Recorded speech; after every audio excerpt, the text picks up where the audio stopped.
Back at again with another YouTube video. It's your boy Orion G. Today we're gonna react to WrestleMania 31 shouldn't have worked. Let's get right into the video. Do you guys think WrestleMania 31 is the best WrestleMania? What is y'all favorite WrestleMania? Comment that down below. But no, we're gonna react to, besides all that, we're gonna react to WrestleMania 31 shouldn't have worked. Let's get right into the video. Hi. Alright, we have an ad to start off, so usually when we have an ad we just mute it, so let's start the video. 31 as good as we remember. Let me take you back to 2015. Sting made his WWE debut, Randy Orton is feuding with The Authority, Taker is back with hair. WWE said, yeah, you got what you wanted at Mania 30, now it's our time, pal. And the main event build concluded with WWE Championship Tug of War. It's my WWE title. No, it's my WWE title. And if you don't give it back to me, I'm gonna tell on mommy. We don't want either of you! WrestleMania 31, the one where Brock Lesnar took Roman to... And this, like he said, Sting returned around this time, so this is like when Seth Rollins and Sting and Triple H versus Sting, and Sting versus Seth Rollins. And nothing happened after it. Not even one of the greatest WWE cash-ins of all time. The thing is, no one expected this WrestleMania to be any good. WrestleMania 30 felt like one of these, yeah, let's wrap it up WWE shows where they absolutely peaked with the perfect ending, and of course breaking our hearts with the ending of the streak. Still one of my most rewatched WWE moments ever. I love pain. Oh, don't you judge me. Whatever the hell I'm doing is nothing compared to what this guy was doing to Brandy back then. Look at this guy. So how could WrestleMania 31 Stardust. He has a really good theme song. But yeah, WrestleMania 31 and WrestleMania 30, two different WrestleManias. That Seth Rollins cash-in is probably one of the best, twists to an end of a show of WrestleMania. I don't know if it's the best WrestleMania ending, but it's up there. Probably one of the best cash-ins too. follow with such a horrible build. Okay, it's time I tell on daddy. Like, come on one hand you have what the fans want, on the other hand you have what Vince wants. Yet some people will say WrestleMania 31 was actually the better WrestleMania, so I decided to put that to the test and revisit his beloved pay-per-view. Fun fact, the event is over 4 hours long, but if you cut the recaps, you cut the entrances, it's 2 hours of wrestling. Makes you think, doesn't it? About something at least. I'm thinking about how stupid Triple H's entrance looked. So was this Mania as good as we remember? Or are we just blinded by some great moments we got? People, let's revisit WrestleMania. WrestleMania. Oh god, I love this dude's voice. WrestleMania. We're gonna talk about WrestleMania. Some wild moments at WrestleMania. You're looking good tonight. Are you prepared to watch WrestleMania? We got a brand new updated play button logo that we all hated at the time because they removed numbers. It looks corporate. We hated it. The arena looked nice. Something about that daylight WWE. Y'all comment down what's y'all favorite arena WrestleMania arena logo. What had the best theme song? Theme song of not the wrestler theme song, but the WrestleMania theme song. WE show, right? Which actually during the show kinda backfired. First we got the Intercontinental ladder match. I don't remember anything about the build. Daniel Bryan was back in mid-card. IC champion Wade Barrett was ready to slam some bullocks, mate. Dolph Ziggler had cute hair. Cody brought his kings to WrestleMania. Late great Luke Harper was in the match. Always loved the detail of the dirty shirt. He never cleaned it, committed to the character. R-Truth found his way to WrestleMania, and Dean Ambrose wasted no time. Every time I say I need ladder matches at Mania, this is the match I have in mind. You have a bunch of talented, sweaty dudes with your crazy shite, as Wade Barrett would say. R-Truth has a fear of heights. There goes his chance of winning. I think Daniel Bryan was the favorite to win this match, and I was the only person in the world who was rooting for Dolph Ziggler. I was a Ziggler mark. Stardust did some really cool stuff, but rewatching it, I kept wondering, look at how they massacred our boy. Why? Such talent. At one point, the face of the company was put into a condom. He brought some It was Stardust. Like I said, his gimmick, it was okay. at that time. Uh, they didn't really do much with him. I mean, they teamed with him with Goldust, his brother. But this is, like I said, this is just a different gimmick. It's Cody Rhodes, as you guys know. But he had a good theme song. Stardust had a good theme song too. Not really much, and his attires were nice. Sexy-ass ladder that Wade Barrett broke and used as a weapon. Okay, when Harper does this helicopter spot, I can take it seriously. We got a cool suplex off the top of the ladder. People, this match was a lot of fun, and again, the reason why I keep asking for a ladder match at WrestleMania. Harper powerbombs Dean through the ladder, deserved holy shit chance, and this was WWE's way of saying, yeah, you probably wanted Dean and Daniel, so now you got a chance for Daniel. I remember during this Bryan and Ziggler headbutt encounter, I really wanted Dolph to win. Slam him harder, Dolph. But of course it was Daniel Bryan who picked up the W, which was a bittersweet, not only for me because, well, I like Daniel. Wasn't that his first IC title reign? Because he won Tag Team Gold, he won US Champion, WWE Champion, well, World Heavyweight Champion, and the other World Heavyweight Champion. He never won the actual WWE Champion. He should have won he won the Universal Champion. You remember the Planet Championship? That. He won the World Heavyweight Championship when he cashed in. And you remember he won the World Heavyweight Championship again. So he's like a 3-time World Heavyweight Champion. The second time, remember, he was like undisputed. Bryan, I like Ziggler more. I'm a weirdo. But just a year ago, Daniel Bryan was in the main event of WrestleMania, won 2 matches in the same night, and now he's back in the mid-card. So it was a bit of a bittersweet moment, but at least... Well, and guys, I'm talking to you guys, the viewers, okay? Daniel Bryan won. Truth be told, Bryan was never meant to be this big in the WWE. It doesn't fit their agenda, people. Look at Roman, look into his blue eyes. That somehow later changed. How did that happen? I think that's hilarious. Vince McMahon was like, this guy is hot as hell. There's one thing he's lacking is these ocean eyes, pal. But what a way to kick off WrestleMania. Again, sets a standard of what we want every year, and we barely ever get. Then it was time for Randy Orton versus Seth Rollins, which was actually a pretty decent build. So Randy Orton was the authority boy, the chosen one. He's the reason Daniel Bryan didn't succeed in kayfabe. But Hunter found a younger talent who kinda replaced Orton. So these bastards, people, they turned on Randy, put him on the shelf. After 4 months, Randy's back. Me a happy boy. Happy chubby boy. Come join the authority. Crazy or some shit? Like, why would he... You tried to... Endgame. Orton had no plans of joining the authority again. Pretty decent build, all things considered. I do remember wanting another Randy versus Triple H rivalry, but that's just probably me. I grew up with that. The first show I watched had Triple H and Randy Orton, and then, 2009 rivalry, come on. So Rollins was Mr. Money in the Bank. I wonder when is he going to cash in, if ever. I remember how odd Orton's attire looked at the time to us. He broke the gimmick of, I'm not stupid, I only wear black ties. I don't want to look stupid. Okay, so there was nothing really on the line, but y'all know why this match stood out. I love the buckle powerbomb note. Yeah, the RKO, what was it, RKO out of nowhere with the curb stomp into RKO? Yeah, that was a nice ending to the match.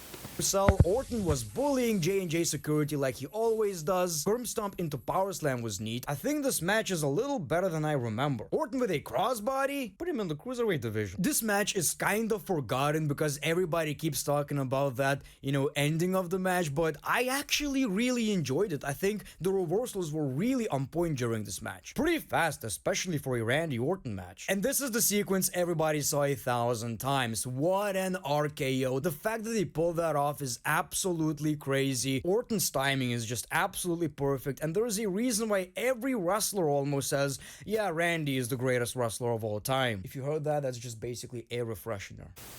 Why are you doing that? I didn't fart. So Randy Orton wins. Bad night for Seth Rollins. Well, at least he has the briefcase. Maybe one day he can cash in. Maybe on Raw after WrestleMania. Maybe that would be pretty cool. Now everybody in the comments below, let me know, was that the greatest RKO of all time? I mean, the competition is crazy. Sting made his debut again. I'd say it's one of the best RKO out of nowheres.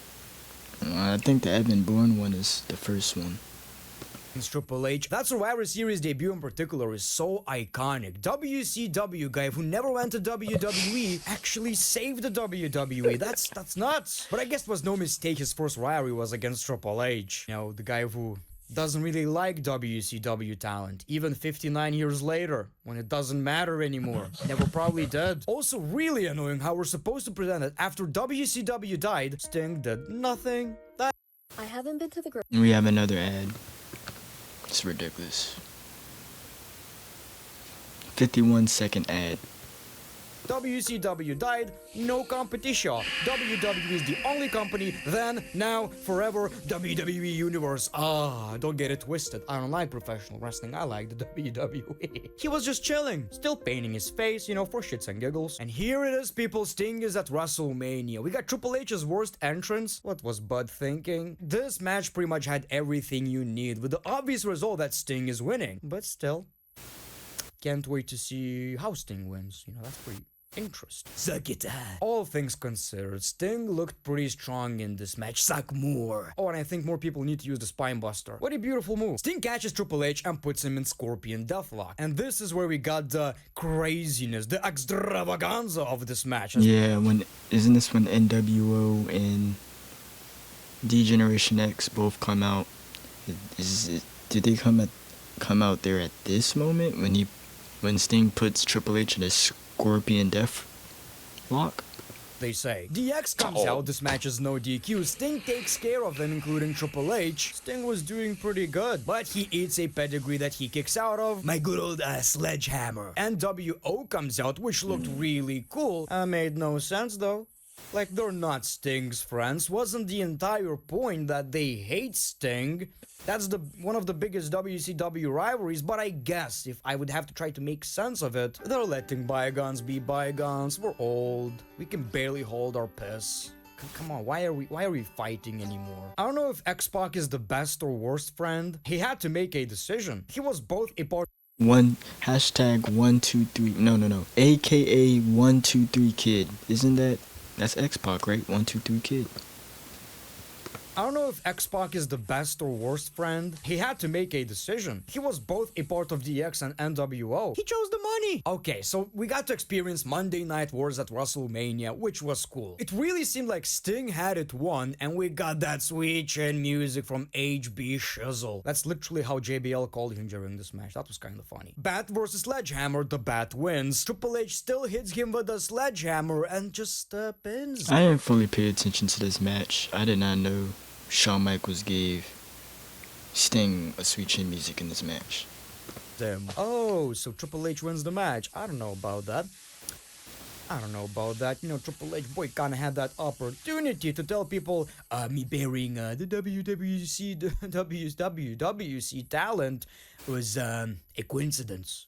Never meant to happen. You kinda had an opportunity to prove people wrong. Well, you chose to get that W anyway, and you did this show of respect just to make sure the match doesn't happen again. And won. WWE wins. It wasn't a WWE versus WCW thing in the first place. There is no part 2. I won. Well, we did get Sting at WrestleMania, which is something you can't take away, but at the same time, you know, it's kind of unfortunate that he barely had any more matches in the WWE. Really unfortunate. It looked so promising, looked so fun. Take or Sting, please? No? Okay. Whatever way you look at it, you can't tell me otherwise. This was all ego. All ego. WCW talent? Nah, not at WrestleMania. Money in the Power was a pretty cool Mania song. And then we got Paige and AJ versus the Bella Twins. And at the time, it really seemed like Paige had it going on. I'm still waiting for AJ Lee to return. Paige should come back to WWE too. Hold on, I don't want to be incorrect, but wasn't she in another? Was she in TNA or AEW? Like, I really don't remember if she went to another promotion. But all I know is AJ Lee and Paige need to come back. She was so likable. Sometimes I wish wrestlers didn't really use social media. This was a 6-minute and 42-second match, and they tried to make the best of it. It was pretty fun, but the match was really short, and I guess it would have been a better idea to have AJ versus Paige for the championship, the Divas Championship, the most beautiful WWE Championship of all time. So the babyface team won the match, and I believe this was AJ's last appearance on the WWE, which is really sad. I miss her. I did not know this was her last match appearance before she left. One of my favorites. She's married to Kane now, just living that life. But I really hope one day she's gonna come back to the WWE. Rusev versus John Cena. Lana enters with a Russian anthem. Okay. But as a Lithuanian, like, you know the history. That will get heat from me. And then Rusev enters with a tank. Oh, that's crazy, man. That's crazy. They always be playing villains and shit. Should I try to comment this entire match in Russian accent? I think I will. It's funny how Rusev is not even Russian anymore. I hate to say it, but he did have aura. And obviously John Cena, the American, who's here to save the day. She looks familiar. So wait, it was just a gimmick? Nah, I don't know. I believe Rusev was undefeated at the time. This was also John Cena wrestling for a mid-card title at Mania. Okay, you get the point. Simple classic story was told. Can Americans save WWE by taking the US title from a Russian? Dude was flexing a Russian flag mid-match. The match was decent. Cena was still moving like crazy, but what's weird is how Cena was working with a younger talent again and still came out on top. You know, he beat Bray, he beat Rusev, so is he really putting over talent, or is just, yeah. I get the point of this match. Obviously, Cena is going to win. It's very vague, it's very basic, it's so predictable. Come on. Rusev accidentally hits Lana, Wow. AA, Cena wins LOL, which makes sense, but sometimes you're like, I want something dark. You know, imagine Rusev won. Oh my god, give us a bummer. I want a bummer. We got Dan Bryan winning the championship, now make us sad. Oh, you did that with Sting. This would have made more sense. With all that being said, I'm not gonna complain about Cena winning. I mean, he had a great reign with that United States Championship, but you know, again, Rusev never truly recovered. These kind of gimmicks, I guess, are not really meant to last that long in the first place. Triple H and Stephanie McMahon announced the attendance records. The bring match this. I don't know, did you guys like it? We got as good as Undertaker. Great in the W back in the day. Whether you like. Okay, so that thing where they came out there, Triple H and Stephanie McMahon, when they were talking, and The Rock came out there and Ronda Rousey came out there, right? That was to schedule for a tag team match upcoming for next year's WrestleMania, right? That's what I'm guessing. 'Cause they didn't wrestle at that WrestleMania. I'm guessing it's the one next year. At WrestleMania 32. WrestleMania moment. People need to remember Ronda was huge back in the day. Whether you like her or not, she was absolutely huge. And then she wrestled in the WWE 3 years after this encounter. Alright, so that was 3 years later, not WrestleMania 32. WrestleMania 35 is. I think so. Which, again, was a great match. And maybe I should watch that Mania. I don't know, did you guys like it? We got The Undertaker versus Bray Wyatt, something that should have been better. The build was bad, or as good as it could have been, with only Bray Wyatt showing up on weekly television. Taker was nowhere to be found. I remember fans being really angry about that, because this is something special. Bray Wyatt is kind of the next Undertaker. That Bray entrance really needed nighttime. I can agree with that. The gimmick, not even the gimmick, just... you know, just the feel and the art behind the character. The gimmick too, I guess you could say gimmick, but not, so to say, full-on gimmick of comparison. No, two different. But they're both unique, and their gimmicks are both unique in their own way. But I can see I can see what he means by that. Because on Raw, Undertaker passed the torch to Bray Wyatt. And Taker needed it 1,000 times even more. Undertaker's entrance in daylight? Come on, no. Fresh off his streak taken away from him, we wonder what's gonna be the story. You can either rebuild the Undertaker in a way and show that the ending of the streak is not the end of the Undertaker. Still ain't dead. Man. Can't do that. Or you could build the next Undertaker by making Bray Wyatt win. Some would say exactly the guy we should have broken the streak in the first place, which I get why Lesnar won. It made sense. Hard to argue with a statement that Bray Wyatt should have been the one. I mean, he's kind of the next Undertaker. He is our modern version of that. So the match was pretty slow. They were given 50 minutes and it was pretty much greatest hits of The Undertaker, you know, had some cool moments. It definitely told the Undertaker redemption story too. Wyatt kicking out of Tombstone Piledriver was cool, and the iconic stare down we all probably remember. Taker versus the sister Abigail and hits Wyatt with a Tombstone Piledriver again and wins the match. It makes sense. I'm glad that they got a match together because, like I said, the gimmick, the feel, the character, the art behind the characters and everything, it makes sense. No hate whatsoever, I guess, but Bray Wyatt losing both Manias wasn't exactly ideal. He lost against Cena, he lost against Taker. That was the problem, you know. He's this promising young superstar, and every time he's in a big rivalry, he ends up losing. He lost against Randy too. But again, nobody really expected The Undertaker to lose in the first place. It was finally time for Lesnar versus Reigns. When I tell you nobody cared, I mean, Roman was boring. This match, by the way, did happen because of that terrible Rumble victory. Tug of war over WWE title. If we only knew this is the first out of 1,500 encounters. But as they say, I can and I will. Oh my god, like Roman was great. I always knew he's great. I always knew he has the potential, but I think in scenarios like these, you gotta turn somebody heel, and then they start liking you, and then you turn. I took control.